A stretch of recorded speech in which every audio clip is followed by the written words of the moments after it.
الدعاء مخ العبادہ، الدعاء هو العبادہ، دعا جو ہے وہ عبادت کا جوہر ہے،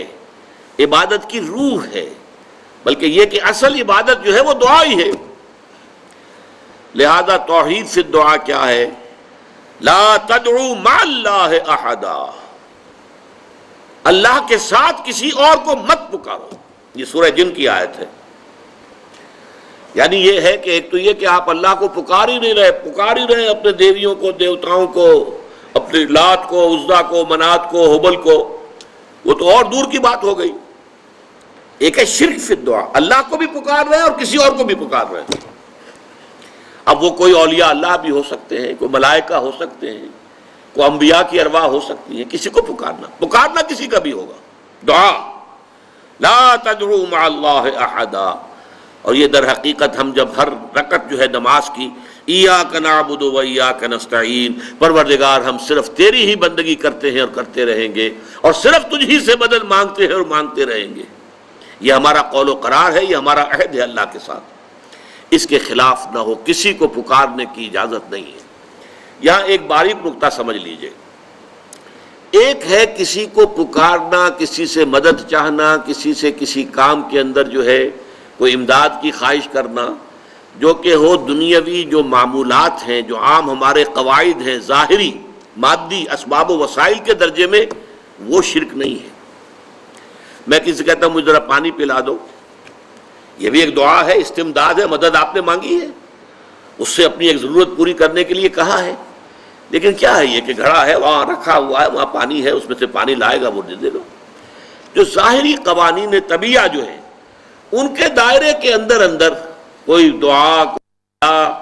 کوئی استمداد، کوئی استعانت، کوئی استغاثہ، اس میں کوئی حرج نہیں۔ غیبی اعتبار سے کسی کے ساتھ بھی کوئی دعا کی جائے گی اللہ کے سوا، وہ شرک ہے۔ وہ استدعا ہو، استغاثہ ہو، استعانت ہو، استمداد ہو، استنصار ہو، کچھ بھی ہو، غیبی طور پر دنیا کے معروف طریقوں میں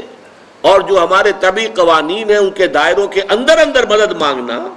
اس میں قطعاً کوئی شرک نہیں، یہ توحید ہے۔ البتہ اس میں بھی ایک باریک نکتہ ہے۔ ایک بزرگ تھے جو فوت ہو گئے، انہوں نے یہ بات مجھے جس طرح سمجھائی تھی وہ آج بھی میں ان کا مشکور ہوں کہ دنیا میں عام قاعدے قانون کے تحت بھی کسی سے کچھ کہنا کہ بھائی میرا یہ کام آپ کر دیجئے، آپ کر سکتے ہیں، ایک دفعہ کہنا جائز ہے، دوسری مرتبہ یاد دلا دینا کہ شاید بھول گئے، وہ بھی جائز ہے، تیسری مرتبہ کہنا شرک ہو جائے گا، اور اس میں الہا و زاری کرنا اور خوشامدیں کرنا اور گڑ گڑانا، یہ تو شرک ہے۔ تم نے یہ سمجھا ہے کہ تمہارا کام یہی کر سکتا ہے، کام کرنے والا تو اللہ ہے۔ لا فاعل فی الحقیقت ولا مؤثر الا اللہ، حضور نے فرمایا کہ اگر تمہیں جوتا باندھنے کا تسمہ درکار ہو تب بھی اللہ سے مانگو، کسی کے سامنے سوال کا جو ہاتھ جو ہے وہ دراز نہ کرو۔ اللہ نے تمہیں ایک عزت نفس دی ہے، اس عزت نفس کو دھیلا نہ بناؤ، کسی کے سامنے جو ہے اپنا ہاتھ پھیلا دینا، اپنی عزت نفس جو ہے اس کو ختم کر دینا ہے، مت مانگو کسی سے کچھ۔ لیکن یہ کہ ٹھیک ہے دنیا میں کام چلتا ہے۔ حضور کا شکی شان تو یہ تھی کہ اگر آپ سواری پر ہوتے تھے اور آپ کی چھڑی گر گئی تو سواری کو بٹھا کے اس سے اتر کر چھڑی خود اٹھاتے تھے، آپ کسی اپنے ساتھی سے یہ نہیں کہتے تھے کہ میری چھڑی پکڑا دو مجھے۔ آپ کی تو غیرت کا عالم جو ہے وہ بہت بلند تھا، بہت بلند تھا، بہت بلند تھا۔ لیکن دنیاوی عام طریقے سے یہ کہ ٹھیک ہے بھئی آپ ایک کام ہے آپ کر سکتے ہیں، یہ کر دیجئے،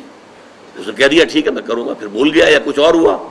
دوسری مرتبہ یاد دہانی کرا دی، تیسری مرتبہ جو ہے انہوں نے کہا کہ پھر اس میں شرک کی بو آنے لگتی ہے کہ معلوم ہوتا ہے کہ آپ نے سمجھا ہے کہ اسی کو اختیار حاصل ہے، یہی مقتدر ہے، اسی کو آپ کا کام کرنے کا جو ہے وہ پوری قوت اور قدرت حاصل ہے، اور یہ چیز جو ہے یہ شرک کی بو اس میں سے آنی شروع ہو جاتی ہے۔ لیکن یہ ہے معاملہ سارا جو اسباب